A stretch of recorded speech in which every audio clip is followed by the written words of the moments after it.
What's up guys, Sagi here and welcome to another Tech Gear Talk. Today I'm going to give you my top 20 reasons why I pre-ordered the Sony A7S III, and we'll also look to see how it compares with my C200. So let's go. Alright, so starting us off at number 1 is the new fully articulating touchscreen.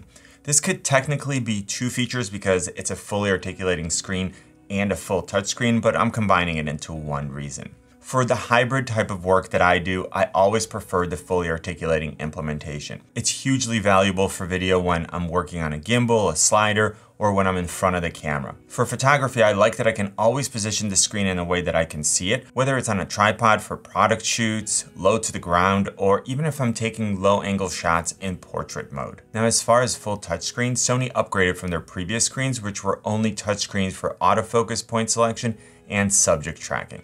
Now you can change the settings, use the functions menu and the main menu, which is something you've probably heard me complain about in some of my Sony reviews. And I really love the fact that Sony is listening to feedback and is concentrating on improving ergonomics and user experience. This brings us right into the number 2 reason, which is the new menu system. This has been another, I don't want to call it pain point, but certainly hasn't been a strength for Sony in the past. I never felt like the menu system was optimally organized and the features weren't really sorted in a place or the order that I thought made the most sense. The A7S III has a completely redesigned cascading menu system. It's much better laid out and it should make for a steeper learning curve, and again, with the full touchscreen functionality, a better overall user experience. On to my number 3 reason for pre-ordering the A7S III, better ergonomics. I already love the grip on my A7 III, so I know that the A7S III will be comfortable to hold. But there are a few things that frustrate me when I use my A7 III. First, these little flippy, cheap, dangly plastic door things, they always get in the way or get tangled up. The new A7S III has much nicer hinged doors that should stay open and out of the way. Next, I like that the mic jack on the new A7S III has its own small door and that it doesn't interfere with the functionality of the fully articulating screen. You can rotate the screen and position it any way you want without bumping into the mic jack or having it obstruct the view of the screen. This is an issue that I have on some of my current cameras. It's not the end of the world, obviously, because I can still pull the screen back and then rotate it. But again, it's nice to see that Sony put some thought into this new design. All right, next is reason number 4, which is better autofocus settings and performance. Sony autofocus has been great for me with the last batch of models that I've tested. Even entry-level cameras like the A6100 have incredibly reliable and accurate autofocus. But what I've always wanted is the ability to have a little more control over autofocus tracking sensitivity and drive speed. So essentially these two settings determine how quickly the camera will decide that it needs to reacquire focus, and then once it decides to do that, how fast it should rack focus. This is important when you're tracking a subject or when something may come between the camera and the subject for a split second. We don't want the camera to quickly focus on the new subject in the foreground and then have to go back to the main subject. We also don't want the camera to rack focus too abruptly when it shifts focus from one subject to the next. So in my A7 III, I have 2 options for tracking sensitivity: standard and responsive. And I have 3 options for autofocus drive speed: fast, normal, and slow. And there have been times where I wanted more control over this, so I was happy to see that the A7S III has 7-step transition speed adjustments and 5-step subject shift sensitivity control. Sony also gave us better autofocus performance in low light or when we're intentionally overexposing our log footage. Okay, so on to number 5, no recording limit. Probably my biggest issue with the A7 III is the 30-minute recording limit. My videos are usually long, and I normally record for about an hour straight per video. That's something that I don't have to deal with on my A6400. It was one of the reasons why I got it. I could also add my Atomos Ninja 5 with the A7 III and get around that limit, but I'd rather use the Atomos because I'm choosing to use it for reasons like having easier to edit files, additional exposure features, and better quality footage at a higher bit depth, rather than being forced to use it just to remove the recording limit. Now the A7S III essentially solves all of these issues. First, there's no recording limit, and second, I can record internally at the same quality that I can output to the Ninja 5. But more on this later. We're now on to reason number 6, no overheating. Some of the older Sony cameras that I tested had overheating issues. Now, I've never had any problems with the A6400 or my A7 III. Of course, I don't usually use the A7 III for long recordings, but regardless, it's great to see that there are no overheating issues with the A7S III, even when recording 4K 60 with IBIS and autofocus. It's just great to know that I can get that higher resolution footage, and like with my cinema cameras, I don't have to worry about recording limit or overheating. All right, so my number 7 reason for pre-ordering the A7S III is weather sealing. This is more of a bonus for me than a requirement because I still try not to use my gear where it could get really wet, but I would always rather have this additional protection. All right, on to number 8, the battery. I love the battery life that I have with my A7 III. It lasts for so long that the bigger problem is that I forget to charge it because I don't really have to charge it very often. I bought 2 additional batteries when I got this camera, which is something that I always do, and I've literally never used them. The A7S III uses the same FZ100 battery as the A7 III, so I know it's going to last me at least a couple of hours, and it's cool that I can reuse those batteries. On to another power-related reason, number 9 is USB-C charging. One of the things that I love about all my Sony cameras is that I can charge them while recording. Now, this is a great feature for live streaming and for long recording sessions. I've basically created a way to do this with every camera that I use, but it usually requires using a coupler or a dedicated AC adapter like what I have with my cinema cameras. Now, on my Sonys, I like that all I need is a USB cable and a power bank. But one of the issues that I've run into in the past is that the battery still drains while using a micro USB cable. So for example, I was using the A6400 for a live stream and I forgot to charge the battery. So I think I started with something like 20%. Well, it lasted for much longer than 20% would because I had it plugged in, but then midstream the battery died. Now, of course, that's my fault for not charging the battery. But on the A7S III, using USB-C with a power delivery capable charger or power bank, I shouldn't be running into this issue. Now, the next reason is one that contributed to me originally getting my A7 III, in-body image stabilization or IBIS. Now, the A7S III has an upgraded IBIS system over what I have with the A7 III. Rather than just having an on-off, we now have a choice of normal and active, and I can't wait to test that system against the A7 III, and I'm also super excited about the gyro. As far as video, I don't personally overvalue in-body image stabilization because when I want stable camera movement, I'll either use a slider or a gimbal. But there are times when I don't have a gimbal with me and I'm forced to shoot handheld or I would miss the shot. And in those cases, it's a great feature to have. Now, the other use case for me is if I used it to vlog. I don't know that this would be the camera that I would pick for vlogging, but on the other hand, it could create a situation where I only need to bring one camera with me for all my needs, unless I really needed higher resolution photos. And I'll get back to that later. Okay, on to number 11, we have dual SD card slots. Now, this is something that I live without when I have to, but boy, is it nice to have. And Sony did a lot here, so don't overlook this part. So first of all, we get 2 UHS 2 card slots versus the 1 UHS 1 and 1 UHS 2 that we have on the A7 III. You're essentially able to use every codec with SD cards, as long as they're fast enough. And for when you need additional writing speed capabilities, Sony made each card slot also accept CF Express Type A cards. This means that I'll be able to have an immediate second copy of every clip and image. So when I'm done shooting and I'm driving home while backing up to my NAR box, I'm now making a third copy of the data. When I used to shoot weddings, we would split the cards up at the end of the day so that 2 different people had complete copies of everything that we shot. And that way, 2 really bad things would need to happen in order for us to lose everything. The next reason I'll be upgrading to the A7S III from my A7 III, number 12, is improved rolling shutter.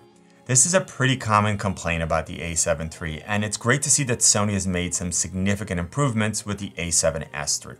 Now, rolling shutter is one of those things that really depends on how you use your gear. If you're doing something like what I'm doing now, where it's basically talking head with some slow moving B-roll shots, rolling shutter is not really an issue.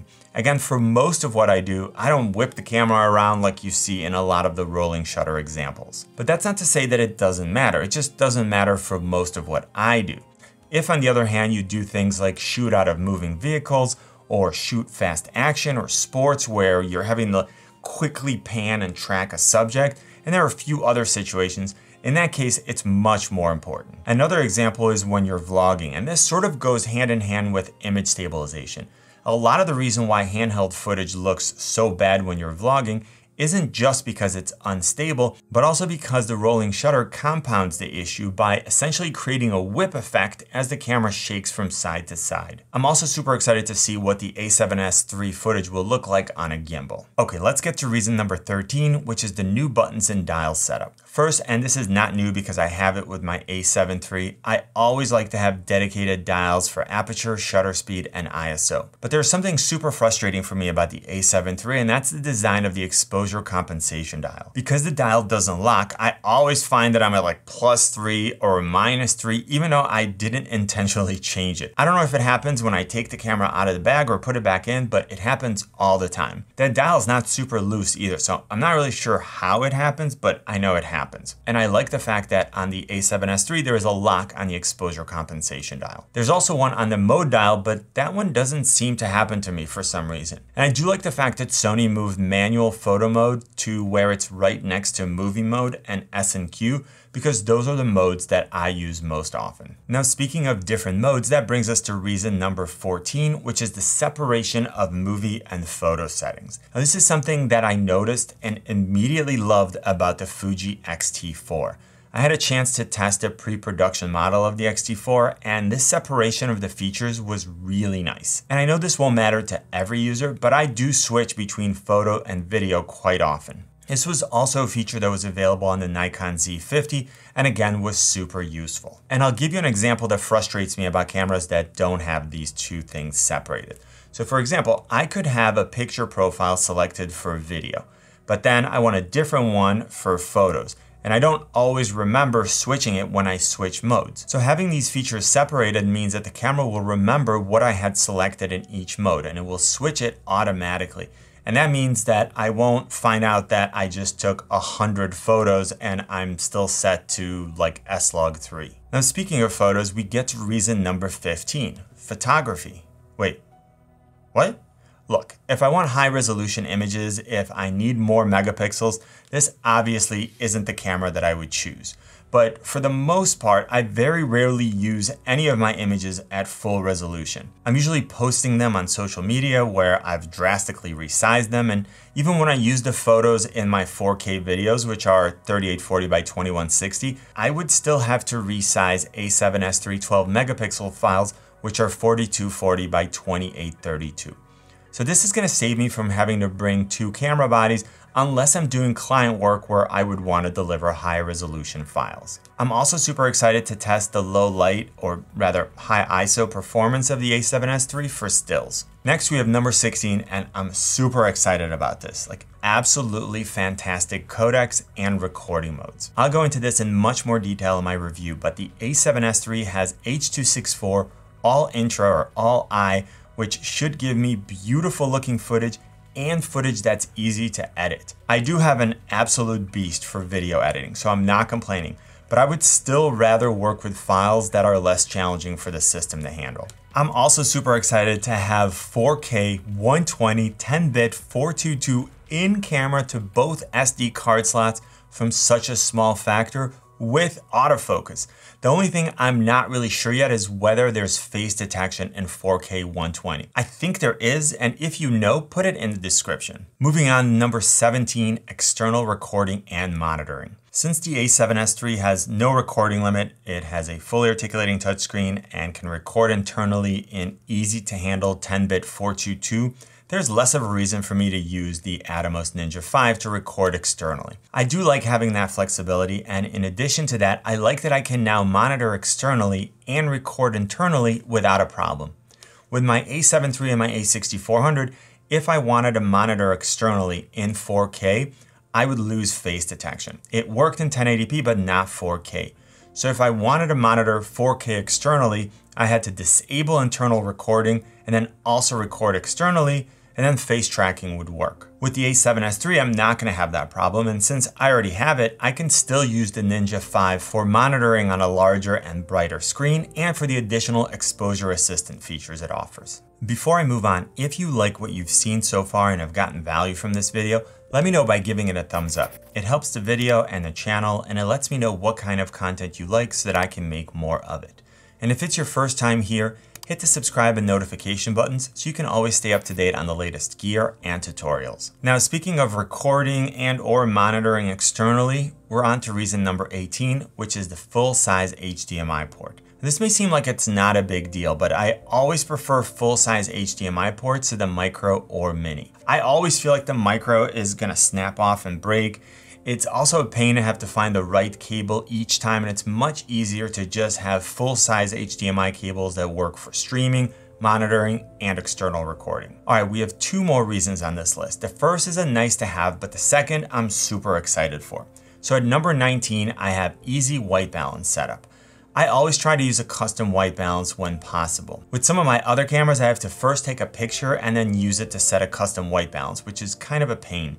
And with the A7 III and A6400, I can do this in movie mode, but the point is always in the center. So if my subject is off center and I want to use a gray card, I have to reframe the shot, get the custom white balance, and then go back to the actual framing. It's not really that big a deal, but it's nice that the white balance capture point can be moved on the A7S III. All right, so now to number 20, and I think I saved the best for last, and I'm talking about dynamic range. From all my research and everything that I've seen, the A7S III is an absolute beast as far as dynamic range is concerned, especially for something so small. But at this price, with this small form factor, which I can bring with me anywhere, throw on a gimbal if I want to, shoot photos, mind you at a lower resolution, record unlimited video, and well, all the other things that I mentioned in this video, like come on, this is gonna be awesome. All right, so these were my 20 reasons for pre-ordering the Sony A7S III.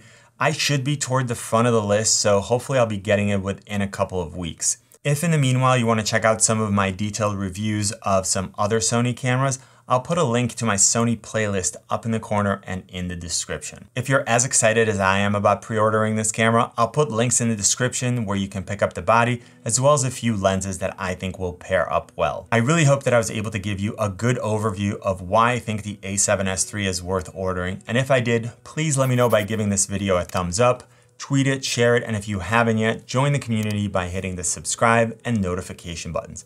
You can always find me on Instagram, Twitter, and Facebook at Tech Gear Talk. You know what I always say, buy it nice or buy it twice. Good luck and see you soon.